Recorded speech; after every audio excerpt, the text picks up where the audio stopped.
હવે જો સંખ્યા સાથે રમત પ્રકરણ 3 માં આપણે સ્વાધ્યાય 3.7 માં પ્રશ્ન 7 અને 7 સ્વાધ્યાય 3.7 માં 7મો પ્રશ્ન આપણને એવો પૂછ્યો છે કે 3 ટેન્કરો આપ્યા છે.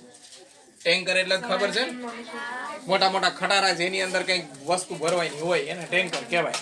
એટલે 3 ટેન્કર આપ્યા છે જેનું પ્રમાણ માપે આપણને આપ્યું છે કે 403 લીટર એકમાં સમાય છે, બીજામાં 434 અને ત્રીજામાં 465 લીટર. શું ભરીને જાય છે? ડીઝલ ભરીને જાય છે. તો આ જે ડીઝલ ભરીને જાય છે એ આ સાધનની મહત્તમ ધારણ શક્તિ કેટલી હશે? મહત્તમ ધારણ શક્તિ કેટલી હશે? શબ્દ કયો આવ્યો? મહત્તમ. મહત્તમ એટલે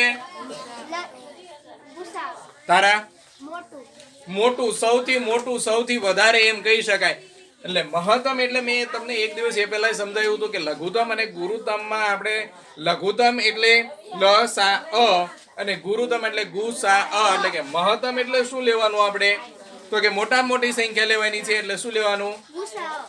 ગુ સા અ લેવાનું. ગુરુત્તમ સામાન્ય અવયવ. એટલે મહત્તમ ને તમે એવું કહી શકો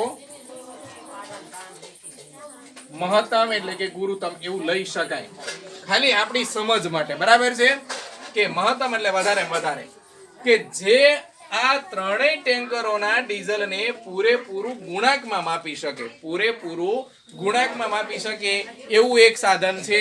તો એની ક્ષમતા ધારણ શક્તિ કેટલી છે? ધારણ એટલે કે અંદર કેટલું ભરી શકાશે. એટલે આપણે શું મેળવવાનું થયું? ગુસા. એટલે ત્રણેય ટેન્કરો માં અનુક્રમે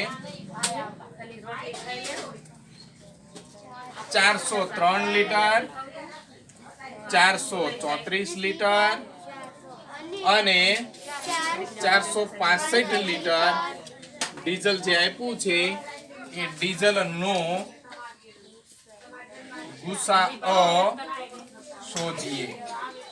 હવે ગુસાઅ શોધવા માટે આપણે કેવી નિસરણી કરવી પડે? બે પ્રકારની નિસરણી મેં તમને શીખવાડી. તો આપણે કેવી નિસરણી કરવી પડશે?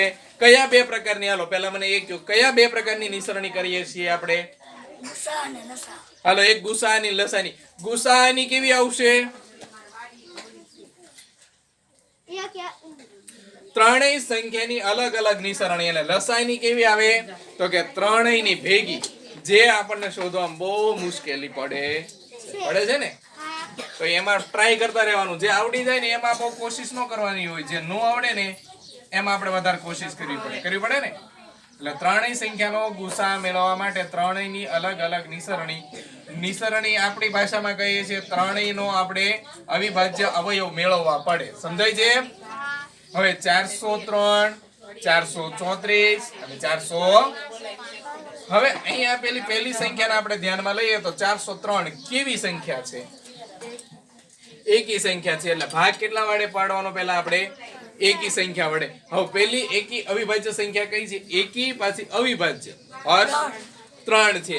હવે આ સંખ્યાને 3 વડે ભાગી શકાય છે? તો કે 3 ની ચાવી યાદ કરો જોઈએ. 3 ની ચાવી શું કે છે? નહીં, એ તો 5 ની ચાવી છે. 5 કે 0 હોવો જોઈએ. હાર્દિક રાઈટ.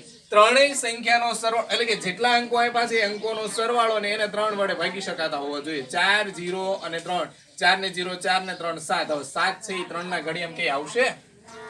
એટલે આને 3 વડે ભાગી શકાતું નથી. ચાલો, 3 વડે નથી ભાગી શકાતું, કઈ વાંધો નથી. 5 વડે યાદ કરો તો કે 5 ની ચાવી છે કે 5 કે 0 હોવો જોઈએ. જે નિયમ જળવાતો નથી અહીંયા એટલે એની વડે ભાગી શકાય નહીં. 7 વડે ટ્રાય કરીએ, કેમ કે 7 ની ચાવી આપણી પાસે નથી. 7 પંચા 40 માંથી 35 જાય, 5 વધે.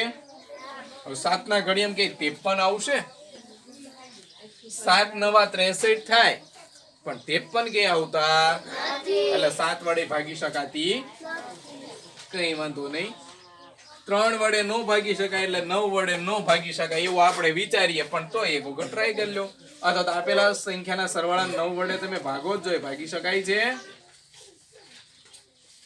સ્વાભાવિક છે કે નો ભાગી શકાય? કેમ કે 7 મોટા નથી, નાના છે, 9 મોટા છે. ભાગી શકાય? નો ભાગી શકાય. હાલો 7 વડે 9 વડે એકે વડે ભાગી શકાતા નથી. તો હવે જોઈએ 11 વડે. 11 વડે તો કે 11 નો ગુણક હોવો જોઈએ, જે પણ નથી એટલે લગભગ 11 ભાગી શકાશે નહીં.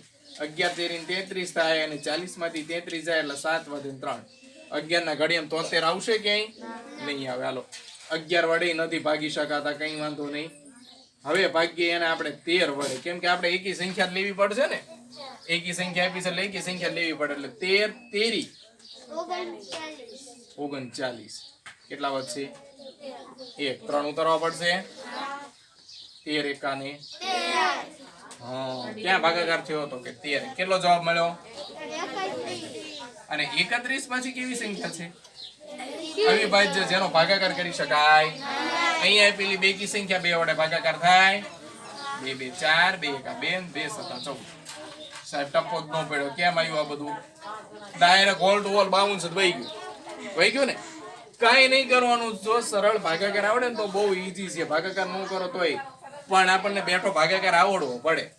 સમજાય છે? નો આવડે તો આપણને ભાગાકાર તો આવડે ને. 2 2 2 કા 2 7 શું ના થયું? હવે આ સંખ્યાને 2 વડે ન ભાગી શકાય, કેમ કે 7 છે. 7 કેવી સંખ્યા છે? એકી સંખ્યા છે એટલે 3 માટેનો નિયમ 7 ને 1 8 9 અને 10 થઈ ગયા ને. તો 10 તો આવે નહીં 3 ના ઘડિયામાં. 5 નો નિયમ છે, 5 વડે નો ભાગી શકાય. 5 વડે નો ભાગી શકાય, 7 ભાગો. 7 તેરી 21,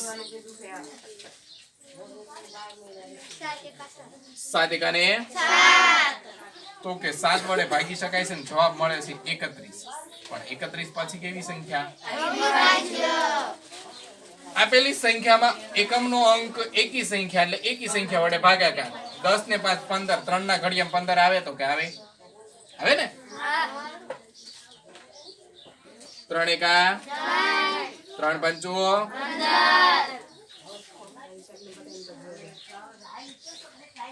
3 પંચુઓ કેટલા મળ્યા? 155. 155. હવે 5 ને 5 10 ને 1 11, 3 ના ઘડિયામાં 11 આવે તો કે નહીં આવે એટલે 3 નો ભાગી શકાય. કેટલાય ભાગવાનો? 5 તેરી 2 સંખ્યા આવી ગઈ. 5 એકા આમાં પણ કેટલા મળ્યા આપણને? 31 મળ્યા. હવે લઈ લઈએ પેલા અવિભાજ્ય અવયવ. 400 અવિભાજ્ય અવયવ બધામાં લખવું નહીં એટલે એક ના આપણે ડાયરેક્ટ અહીં ઉપર લખી નાખીએ. 403 ના અવિભાજ્ય અવયવો 13 ગુણ્યા 31. 434 ના અવિભાજ્ય અવયવો 2 ગુણ્યા 7 ગુણ્યા 465 ના અવિભાજ્ય અવયવો હવે 403, 434 અને 465 ના સામાન્ય અવિભાજ્ય અવયવ કયો મળશે? બહુ સરસ. હવે લાગે છે છોકરા હોશિયાર થઈ ગયા હો. એક જ સંખ્યા સરખી છે તો કે હા. કેટલા? 31. એટલે પ્રાપ્તકામ આપણે સાફ કરી નાખીએ.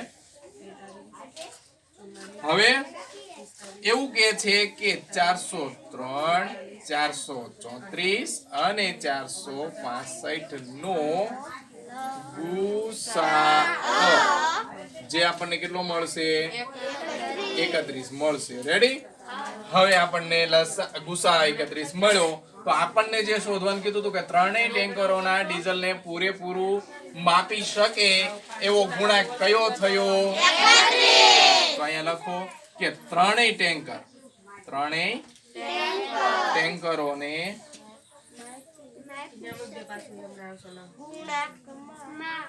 ગુણાંકમાં માપી શકે તેવા સાધનની સમર્થતા અથવા ધારણ શક્તિ એમ પણ કહી શકાય કે સમર્થતા એટલે કે કેટલું સમય છે. કેટલી થાય? હવે અહીંયા 31 પણ શું 31? તો કે આપણને શું આપ્યું છે? લીટર. એટલે અહીં શું કરવાનું? 31 લીટર છે. સમજાય?